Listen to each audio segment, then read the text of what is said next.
And your Power Play multiplier is 4. Let's take another look at those winning numbers. Remember, there are multiple ways to win. We'll see you back here Saturday night. Good night, everyone. Live from Augusta, breaking news. We begin with breaking news out of Warren County as all westbound lanes of I-20 are still closed due to a crash involving a truck carrying liquid nitrogen. This happened just before 3 o'clock this afternoon, and GDOT's emergency notification said about an hour ago they're hoping to have the lanes open by 5 o'clock tomorrow morning. You're taking a look at pictures of that crash just into the newsroom not too long ago behind me. GDOT has set up a detour while crews work to clean up that area. The current detour is to take exit 165 to exit 154, which gets you back onto I-20. Again, at last check from GDOT's emergency notification, it expects the closure to be in place until 5 tomorrow morning. So if you have to travel that way, be prepared to take a detour.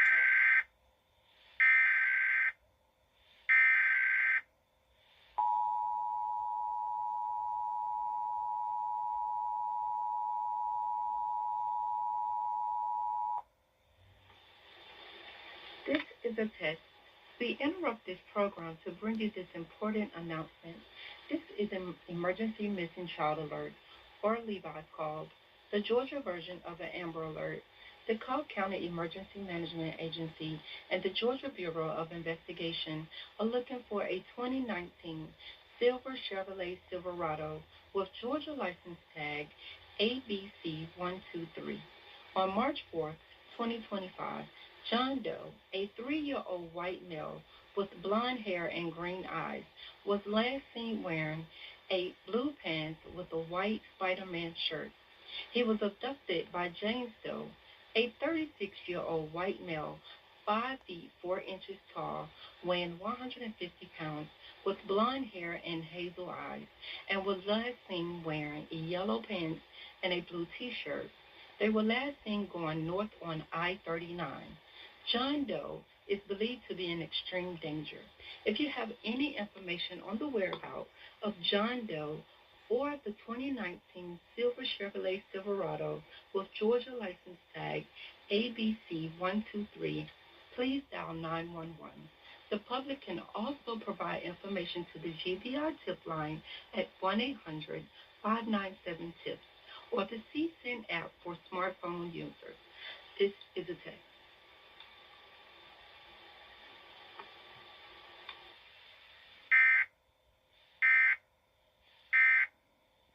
That's the motto at the Augusta Boxing Club that sees dozens of local kids through their doors every day.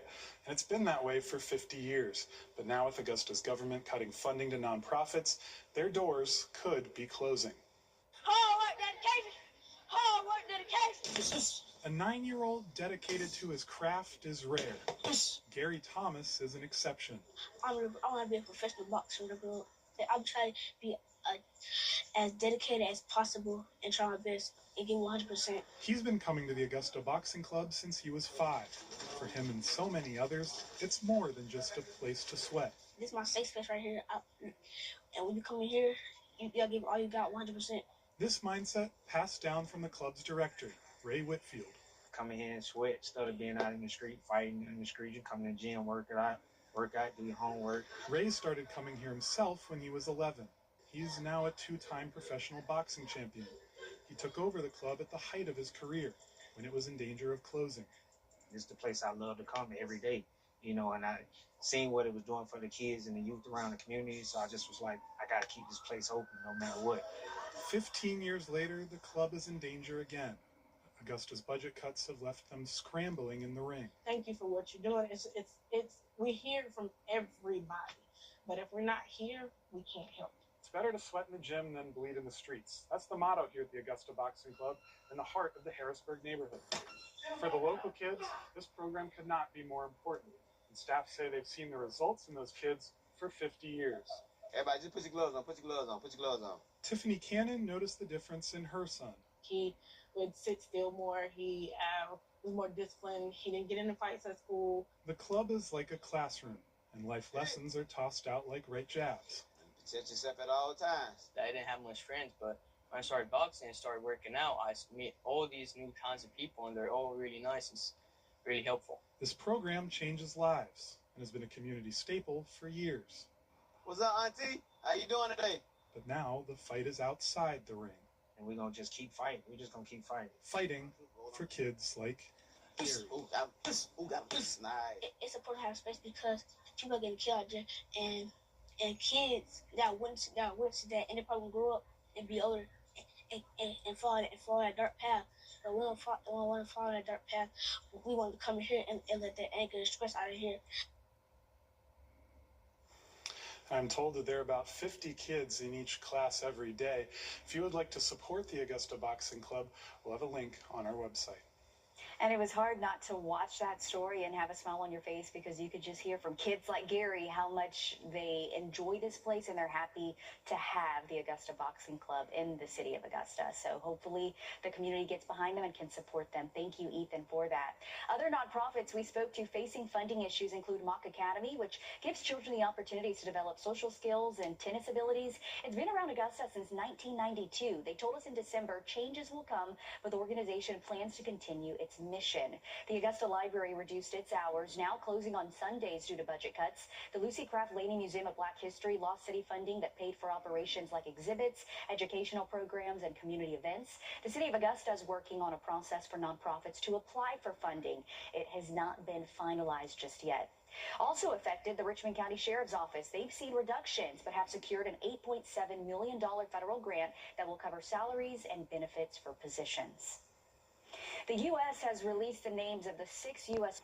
Columbia County Deputy Gavin White delivered a keynote speech today less than 1 year after he was shot in the back of the neck while conducting a traffic stop on I-20. Columbia County Deputy Brandon Sykes was killed along with the suspect in the shooting, James Montgomery. Deputy White received several blood transfusions as part of his treatment, which came from local blood donors with Shepherd Community Blood Center. Deputy White spoke at Shepherd's 3rd annual Top 20 event that gathers community groups that have collectively contributed the most blood donations to support local patients. I wouldn't be here if I didn't have blood that was on hand from donations. So it means a lot for me to come and voice that and tell people thank you for donating, continue to donate. So we have that on-hand supply of blood. So not even just first responders, but anybody that goes through it. Shepherd Blood says the top 20 organizations provided more than 3,900 blood donations, potentially impacting more than 11,000 lives. We also heard from Purdue Farms, one of the top 20 groups, on why it's important to donate. You never know when you're going to be that person, just like the deputy was. I mean, so it's a good thing that at all times, you know, we're giving. I think the first time Shepherd came out, it was kind of right after COVID, and they were doing it for Children's Hospital, and that kind of pushed everybody, because you know everybody's going to have children. You never know who you're helping when you donate. Deputy White also honored Deputy Sykes and thanked the community for helping save his life as well as his loved ones that stuck by his side.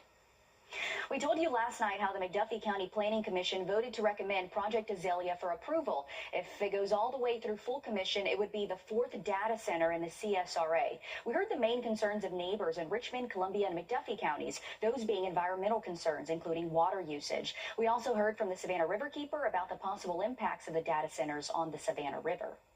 Concerned that stormwater runoff will have real detrimental effect on the watershed in Columbia County, and then further downstream. We want to know the answers to these questions while they can still be mitigated. Planning Commission will hold a public hearing on March 17th at 6:30 for Project Azalea. The proposal then moves forward to the Board of Commissioners for final consideration in a couple of weeks. President Trump... Well, looking at our high temperatures for Thursday, we're officially going to hit the 80s tomorrow afternoon. We actually hit 80 today, but we'll continue that streak as we go throughout the rest of the work week. I'll have a look at your weekend forecast, though, coming up. At Parker's Kitchen, get our new breakfast meal deal. A sausage, egg, and cheese biscuit, a hot coffee, and a crispy hash brown for just $5.99 at Parker's Kitchen. Roku users, here's how you can add WRDW Plus to your device in just a few simple steps. Grab your remote and head to the search bar. Once you're there, type in WRDW Plus. You'll see the thumbnail appear. Select it, then choose Add App. Once it's installed, head back to the home screen and find the app. Select the app to open it. Now you have access to free live newscasts and our full library of local content. Stream anytime, WRDW Plus. Georgia is Trump. Now, your First Alert weather with meteorologist Emily Acton. Well, we're seeing dry conditions across the area this evening. That'll continue into the start of our day tomorrow, but we will have very foggy conditions for the start of our Thursday, pretty similar to what we saw this morning. But by the afternoon, we'll see partly cloudy skies warming up into the upper 70s, low 80s for most of us. So a very warm afternoon in store. Definitely break out that spring/summer wardrobe, honestly, with how warm these temperatures will be. Again, starting off tomorrow morning, overcast, foggy conditions, but as we get into the afternoon, we can expect to see that cloud cover really start to break up and bringing us mostly sunny skies, maybe a hit or miss cloud here or there. Once we get into your Friday, an isolated shower possible for the start of the day, but again, foggy conditions expected for the start of our morning. By the time we get to the afternoon, that rain chance will be there for a little bit of those hit or miss showers possible, mainly after the noon hour and going into our evening. We could see an isolated shower or thunderstorm. It's going to be very summer-like in pattern, though, so most of us will not see rain, and wherever we do, it will be a very quick shower for our area. Looking at rainfall totals over the next 7 days, not accumulating to much. We can expect to see less than half an inch of rainfall over the next 7 days. Maybe our northern counties getting a little bit closer to that inch mark, but still nothing that's going to be help alleviate our drought conditions. Looking at temperatures, that's not helping us out either. Much warmer than normal for the next 6 to 10 days. And then that 8 to 14 day outlook for the middle of the month, we can expect to get a little bit closer to average for this time of year, which then we'll be in the low 70s. So we'll cool off a little bit from these lower to middle 80s that we'll expect to see over the next 6 to 10 days. So there's a little bit of relief in sight from the heat. I'm not a fan of the heat, so that's why I'm saying relief. Looking at our weekend forecast, 83 both afternoons. We're going to have a better chance of some measurable rainfall come Sunday. But looking at the next 7 days, man, it is looking like early summer, I would say. Once we get into the start of next week, 85 Tuesday, 84 Wednesday. Those overnight lows pretty consistent in the low 60s starting early Saturday morning. I'll have a look at your what to wear forecast coming up. Gas prices show no sign of coming down. Others go to bat for you. Call all nines. Hey, come on in. I'm Mike Costello. Welcome to my home. If you've been injured or in a car wreck, we'll come to your home. You can also sign up online by going to mycostellolawfirm.com. So if you've been injured or in a car wreck, call or text at 844-438-6453, or you can sign up online at mycostellolawfirm.com. Let's have a conversation.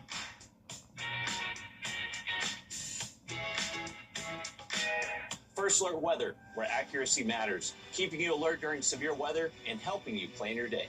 We put our money where our forecast is. Each weekday, our forecasted high is within 3 degrees of the actual high. A local charity gets money in the bank.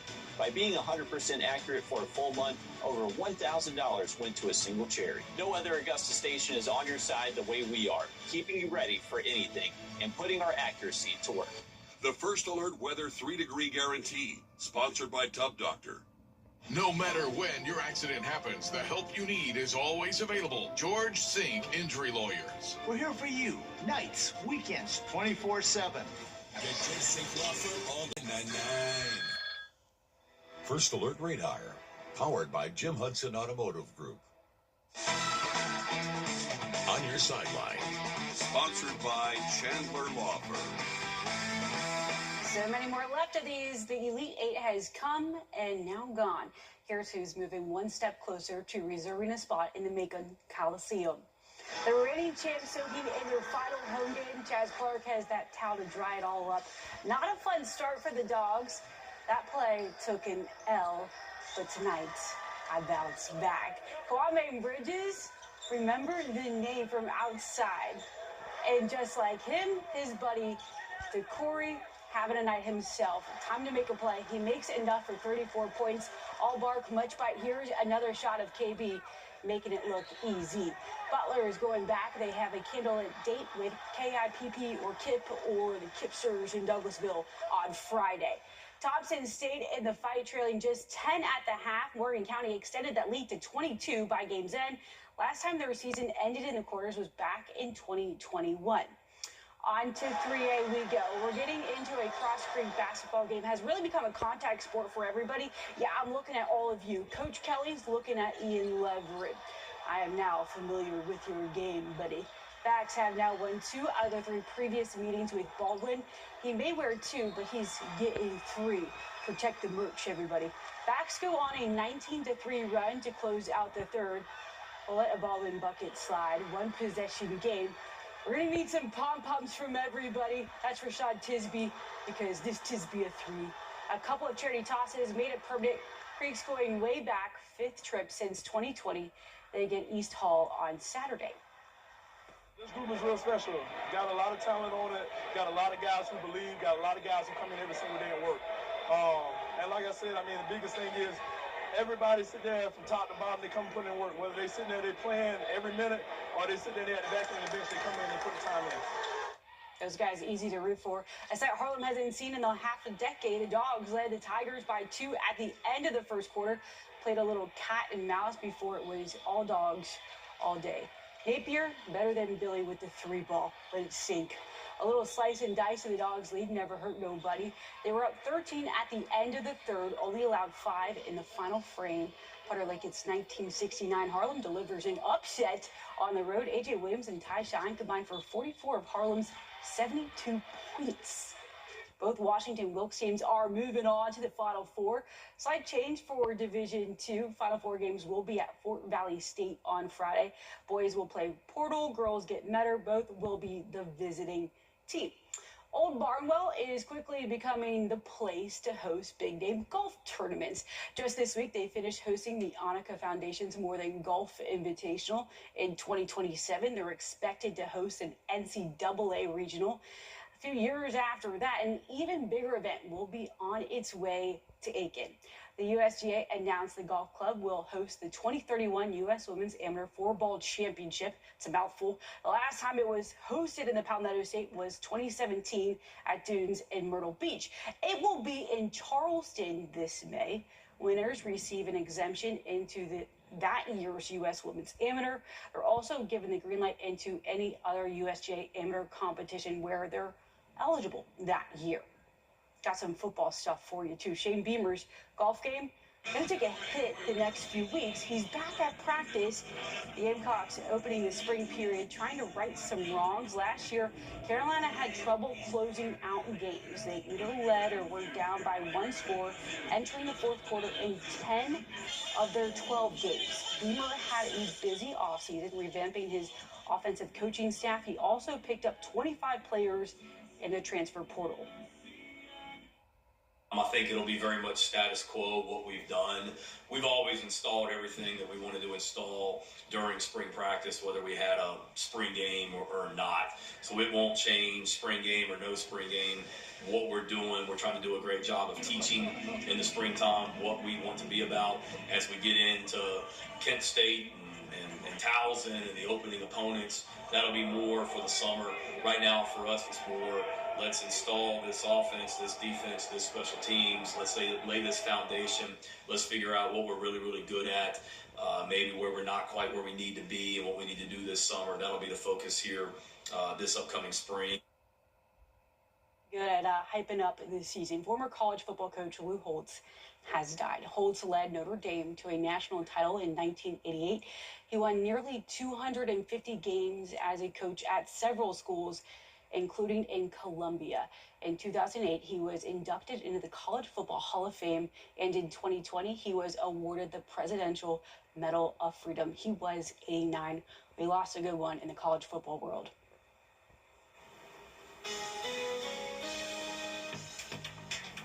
Well, looking at your what to wear forecast for tomorrow, definitely a t-shirt kind of day. We're going to warm up into the low 80s. I'll have a look at what's in store for the next 7 days coming up. Time and Temp, sponsored by Riverside Heating and Air. For comfort you can count on, call Riverside Heating and Air. Scan this QR code to discover more, including special savings. Stay comfortable inside with Riverside Heating and Air. You have sagging floors? Here's a final check on the next 7 days. Remember, tomorrow morning, foggy conditions likely, but partly cloudy skies for the afternoon.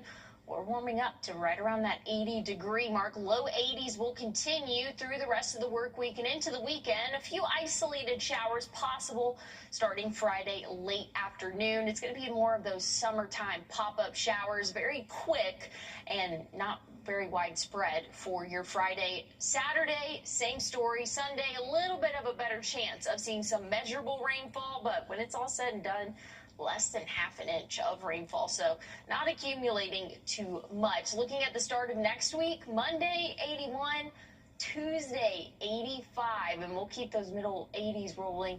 Wednesday at 84, those overnight lows right around that 60-degree mark starting Saturday. So feeling like early summer. I don't even think this is spring weather, Zaina. This is summer weather. Yeah, it's pretty hot out there. Thank you, Emily. That's all our time for News 12 at 11. We hope you tune in tomorrow morning at 4:30. Have a good night.